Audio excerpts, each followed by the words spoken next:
Hello， 大家好，我是不随着股市只真心分享价值的 Kevin。你们最近好吗？有没有持续的在学习投资理财呢？那这支影片我会跟大家分享，如果你有使用海外券商去进行海外的投资，像是你有使用海外券商去投资美股或者是美债，那你应该要如何报海外所得？每年的海外所得只要超过100万台币就要进行申报咯。那这支影片我会使用盈透证券这个券商进行教学。那如果你有使用其他的美股券商，那么填写的逻辑也是一样的。今天这期影片呢，主要是我自己的投资心得的研究，那并不是税务的建议哦。如果大家有其他税务的疑问，还是建议大家要直接去询问专业的会计师，或者是直接拨打国税局的客服专线哦。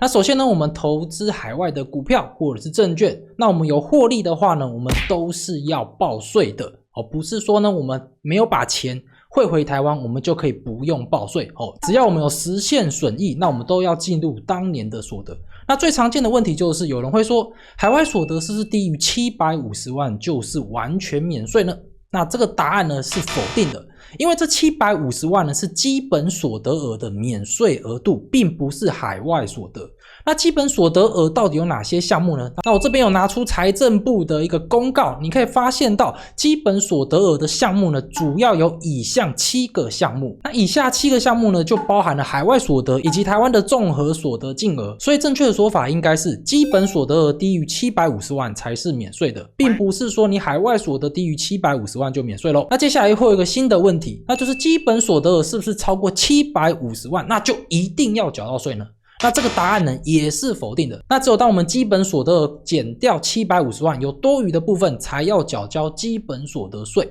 那这个税率的话呢是 20%， 所以假设我们的基本所得额是800万，那减掉750万是不是剩下50万？那50万再去乘上 20% 就是10万。那我们的基本所得税额就是10万块哦。但是呢，你的基本所得税额虽然是10万块，也不代表你一定要缴到这一笔钱。因为呢，它会跟我们台湾的一般所得税额去进行比较，如果它的税额比你的一般所得税额还要低，那就不用缴。但是如果你的基本所得税额大于你的一般所得税额，那你就要补缴这中间的差值哦。那我们白话一点讲，就是如果你台湾一年的年收入就超过了300-400万，那就算你的基本所得额超过了750万，你也不一定会缴到税，因为你的综合所得税可能已经缴了非常的多，那你的基本所得税额呢就几乎不用缴到咯。好，那接下来的话呢，有人会询问，那海外所得到底有哪些项目呢？那海外所得呢主要有以下10个项目，那这10个项目我们只要注意3个项目就好了。如果你是想要了解美股券商投资到底有哪些海外所得的话呢，只要注意3个项目。那第一个项目就是盈利所得，那盈利所得呢主要就是看我们的股票的股利收入。那第二个的话呢就是利息所得，那利息所得的话呢主要是看我们的债券的利息收入跟我们的现金存款利息的收入，那都是归类在利息所得。那最后一个的话呢则是财产交易所得，那财产交易所得的话主要是看我们股票的价差，或者是你买一些选择权或者是期货，你产生的这些价差的收入都是属于财产交易所得。那这边一定要提醒大家的就是这3个海外所得的项目，他们的盈亏是不能互相折抵的。也就是说，如果你的股息赚了1000万，然后呢你的财产交易所得是负的1000万，那这个时候呢这2个项目是不能互相折抵的。你要在台湾报海外所得的时候呢，就是要报股利收入1000万哦。谁看哦？所以你有没有发现到，如果你的投资账户里面只有一档 ETF， 然后这一档 ETF 呢就是 SPY， 然后它配发 2% 的股息给你，然后结果呢它的股价下跌了 2%， 这时候呢你可能会觉得你好像不用报税，但是其实呢你是要报税的，你要报这 2% 的股利。这就会使得很多有钱人他们并不喜欢这种会配息的 ETF， 因为会配息的 ETF 它的股利发放下来之后呢，你就是要开始缴税。所以这边的话呢就衍生出了为什么很多有钱人他们会喜欢投资累积型的 ETF， 因为累积型的 ETF 呢它是不会配息的它这些股票呢就算发放了股息，那基金呢也会将这些股息直接纳入他们净值当中，就不会产生我们刚刚的状况，好像是说这档基金它明明股价是亏的，但是它配发利息，结果呢我们要缴税这种状况哦。好，那接下来我们就要了解财产交易所得它到底是看已实现盈利还是未实现盈利。其实财产交易所得嘛，它名称已经写得很明白了，那就是交易所得。所以呢是看已实现盈利哦。我们可以看国税局的这个回复，它在第一项就写99年度1月1日以后取得之海外所得，应于取得日所属的年度记录个人基本所得额。也就是说，你股票是什么时候卖出，那它就是在那一年度去记录它的基本所得额。那股利也是一样股利的话呢，不是有除息日，那除息日不算是要看这些股利它是什么时候进到你的账户，然后就是记录那一年度的基本所得额那利息的话呢，也是同样的逻辑。那我们从这边又可以发现到累积型 ETF 的优势。因为累积型的 ETF 呢，只要我们没有卖出，就是我们没有已实现所得，这样子的话呢，我们就是完全不用缴到税所以累积型的 ETF 在税制上面就有非常大的优势，也是非常多有钱人他们会去投资的 ETF那这边有个疑问美国的股息它不是会扣 30% 的股息税吗？那请问我们报税的时候，我们每股的股利到底是要报被预扣税 30% 之前的，还是被预扣税 30% 之后的呢？那答案就是要报被预扣税 30% 之前的股利。也就是说，假设你投资了一家美国公司，然后呢，它配发100万的股息，那其中 30% 被美国的股息税给扣掉了，你只拿到70万。但是你在台湾报基本所得额的时候呢，你是要报100万的我们可以看到下面这一张图，这张图的话呢，是财政部它所公告出来的。股利或盈余应按被投资事业给付之股利净额或者是盈余净额与已扣缴税额之合计数计算之。也就是说呢，你的净额再去加上已扣缴的税款，等于你的税前总额，作为盈利所得，也就是海外所得，计入基本所得额当中。所以呢，我们要报税的时候呢，你的股利拿多少，记得要把那 30% 的预扣税也给加进来，然后来报我们的海外所得我全都要。那这边一定有很多人会抱怨，那就是我们的美股，我们这些股息被扣了 30% 的税，这 30% 的税我们连拿都没拿到，结果这 30% 的税我们还要报基本所得额，真的非常的亏，有没有办法折抵呢？答案是可以的这是财政部公告出来的。他表示呢，海外所得已依所得来源法律规定缴纳所得税者，得提出所得来源地税务机关核定该项所得之纳税证明。也就是说呢，如果你被扣了这 30% 税，只要你可以跟美国政府拿到这个你缴 30% 税的证明，并取得所在地的中华民国使领馆或其他经中华民国政府许可的机构的签证，就是说你拿到这个税的证明之后呢，还要给中华民国的这些使馆去签证之后呢，再供我们台湾的稽征机关认定的话，就可以拿这些税额来折抵我们的基本所得税咯。那这个过程当然是没有这么的简单所以呢，有钱人他们才不太喜欢去投资那一种会发放股利的 ETF， 他们干脆直接去投资那一种累积型的 ETF 是最简单的。好，那接下来我就教大家在使用海外券商的时候呢，要如何去报海外所得。那我这边的话呢，就使用盈透证券来进行示范。那首先的话，你就要登录盈透证券的一个官网，那我将官网连结放在下方的留言栏那你可以自己点击前去。那接下来的话呢，你就点击这个业绩与报告，把它点击下去，然后点击报表。好，点击报表之后呢，接下来这边你点击已实现总结，这边有个箭头，我们把它点击下去。好，点击下去之后呢，这边我们选择时间段，那我们这边的话呢，就制定时间段。那时间段当然就是2024年一整年嘛，因为我们要报2024年的海外所得。那这边的话，我们就从2024年的1月1号，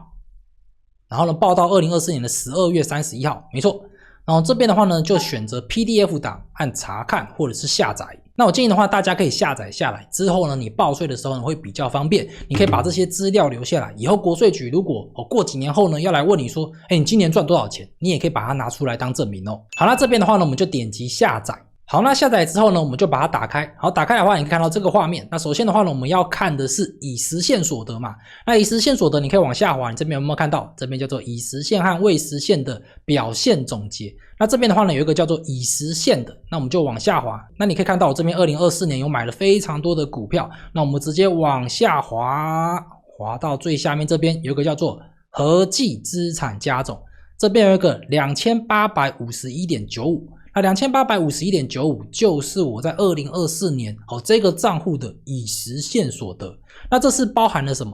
包含了我前面的股票的交易，还有外汇的交易，以及债券的交易，还有短期国库券的交易，他们把我全部的交易的已实现的所得全部加在一起，就是 2851.95。那这边的话呢，我建议大家可以把这不同的项目都额外的列出来，好像是我这边有一个 Excel 表单，我这边的话呢就已经有将我股票的已实现损益、债券的已实现损益、外汇的已实现损益，还有短期国库券以及加密货币的已实现损益，我全部都有把它们给列出来。这样子的话呢，以后我要回头来看我到底已实现损益有哪些项目，我就可以一目了然。那接下来我们来看股利收入跟现金利息以及债券利息的收入要怎么看。那股息的收入的话呢，我们就往下滑，我们来找一下股息的收入。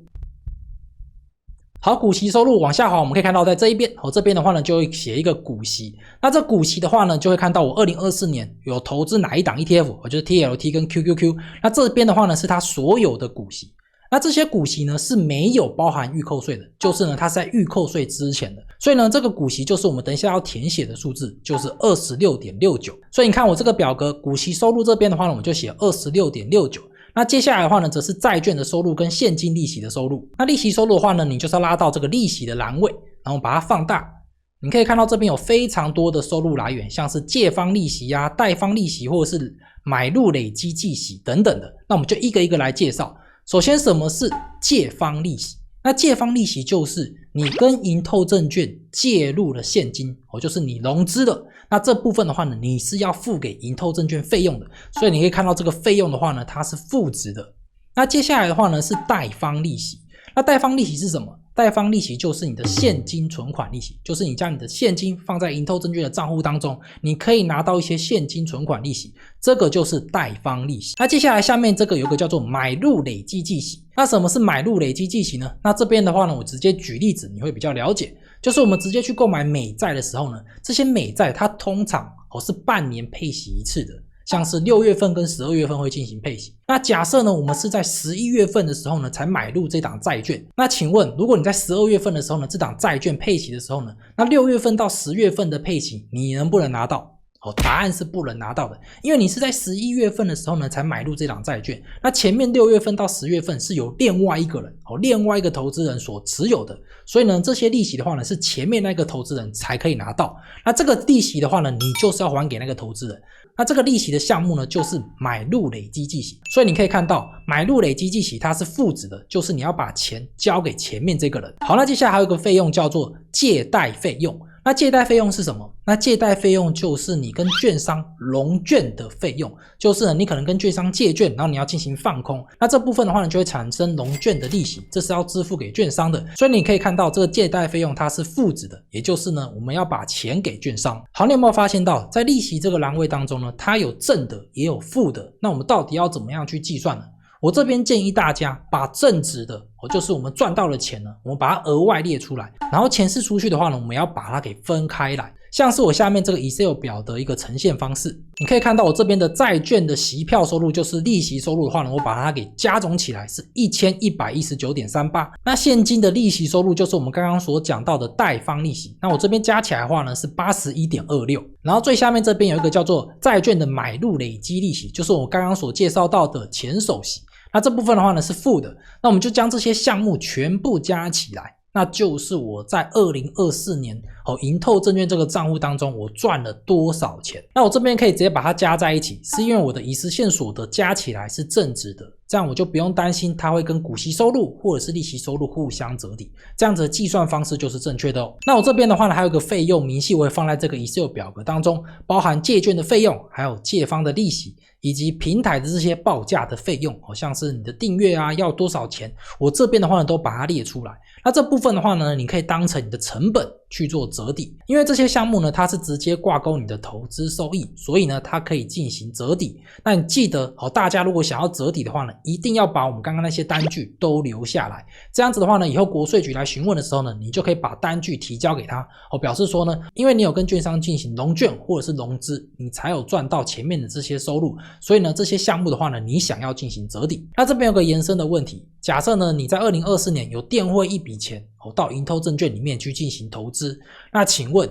这个电汇费假设是1000块的话，那这1000块能不能去当做成本进行折抵呢？答案是可以的，因为你这1000块钱是你在投资的过程当中直接产生的成本，那这个成本就是可以进行折抵哦。所以呢，大家在电汇的时候呢，记得要把你的电汇的收据跟明细给留下来哦。好，那最后就是将你的总收入跟总费用这2个数字相减，就是你这个账户当中的净收益。那我这边要补充一点，如果你是使用银透证券，银透证券它不是交易的时候呢会产生一些手续费吗？那银透证券的已实现所得就已经将这些手续费给包含在内咯。好，那以上就是海外券商你要如何去申报基本所得。那如果你有其他的海外券商或者是银透证券的疑问，你可以加入我们的银透证券的中文交流区，那我们会在那边回复大家的问题哦。好，那如果你有其他的税务的疑问，那我建议大家一定要直接去询问专业的会计师，或者是拨打国税局的专线哦。那我会将国税局的电话放在下方的资讯栏以及置顶留言当中。好了，我是不随的股市真心分享价值的 Kevin， 如果你觉得这期影片对你有帮助，别忘了点个赞再走。Kevin 持续输出鼓励 ，Kevin 非常需要你支持，我们下期影片见，